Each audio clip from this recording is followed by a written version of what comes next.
Haleluya, puji nama Tuhan. Selamat pagi saudara-saudara kekasih-kekasih Tuhan.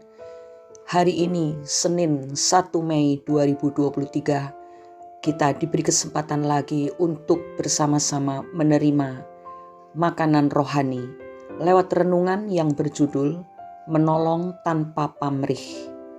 Bacaan firman Tuhan diambil dari Kitab 2 Samuel pasal 19 ayat 31 sampai 39. Yang akan kita baca sekarang adalah Galatia pasal 6 ayat 2. Demikian bunyinya. Bertolong-tolonganlah menanggung bebanmu, demikianlah kamu memenuhi hukum Kristus. Saudara-saudara, ada banyak motif seseorang dalam menolong orang lain. Ada yang karena terpaksa, karena ingin mendapat pujian atau ingin mendapat imbalan dari orang yang ditolong. Tetapi ada juga yang karena ia ingin berbagi dengan orang lain, sebab ia sadar bahwa hidupnya telah banyak diberkati, sehingga ia merasa sudah sepantasnya lah ia memberkati orang lain. Orang-orang seperti ini tidak mengharapkan imbalan. Kalaupun pada akhirnya ia mendapat balasannya dari orang yang ditolong atau dari orang lain, itu hanyalah bonus, bukan tujuan. Salah seorang yang seperti ini di dalam Alkitab adalah Barzilai. Barzilai adalah seorang yang sangat kaya, tetapi ia sangat murah hati. Ia menyediakan makanan bagi Raja Daud yang pada saat itu sedang dalam pelarian di Mahanaim. Ketika itu Absalom anak Daud sendiri bersekongkol untuk menjadi raja Israel dengan cara memerangi Daud. Akibatnya Daud terpaksa pergi mengungsi meninggalkan Yerusalem. Kemudian ketika Absalom telah mati dan ketika Daud bersiap kembali ke Yerusalem, Barzilai turut mengantarkan Daud sampai ke sungai Yordan. Padahal Barzilai saat itu sudah sangat tua, sudah berusia 80 tahun. Sebagai tanda ucapan terima kasihnya kepada Barzilai yang sudah beberapa kali menolongnya, Daud mengajak Barzilai ke Yerusalem untuk tinggal bersamanya. Daud berjanji akan memelihara Barzilai jika ia tinggal bersama dengan Daud. Tetapi Barzilai tidak bersedia. Barzilai mengatakan bahwa ia sudah tua dan tidak ingin menjadi beban bagi Daud. Ia ingin pulang ke rumahnya dan meninggal di kampung halamannya. Sebaliknya, ia merekomendasikan hambanya yang bernama Kimham untuk ikut bersama Daud. Kimham akan menjadi pembantu Daud yang membantunya dalam segala sesuatu yang diperlukannya.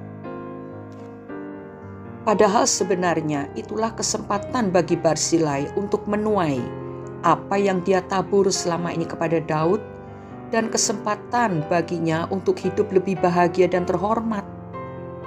Sebab sebagai seorang raja tentu Daud tinggal di istana dan Barzilai boleh jadi akan tinggal di istana dengan fasilitas yang bagus. Sebenarnya tidak ada yang salah dengan tawaran Daud itu. Barzilai pun layak menerimanya karena ia telah banyak membantu Daud. Tetapi Barzilai dengan tegas menolaknya. Dari sini terlihat bahwa Barzilai menolong Daud dengan tulus tanpa ada motif lain. Bahkan ketika berkesempatan mendapat balasan pun, ia menolaknya. Saudara-saudara, dalam kehidupan kita sehari-hari, tentu sering sekali kita bertemu dengan orang-orang yang membutuhkan pertolongan kita. Mereka membutuhkan uluran tangan kita. Firman Tuhan dalam surat Galatia pasal 6 ayat 9 dan 10 berkata, janganlah kita jemu-jemu berbuat baik, karena apabila sudah datang waktunya, kita akan menuai jika kita tidak menjadi lemah. Karena itu selama masih ada kesempatan bagi kita, marilah kita berbuat baik kepada semua orang, tetapi terutama kepada kawan-kawan kita seiman. Firman Tuhan mengajarkan kepada kita untuk menggunakan kesempatan selagi kita masih bisa menolong orang lain, gunakan kesempatan itu. Dan marilah kita melakukannya dengan tulus tanpa pamrih. Jika pada akhirnya kita beroleh upah atau balasan dari orang yang kita tolong, seperti halnya Barsilai, maka itu hanyalah bonus.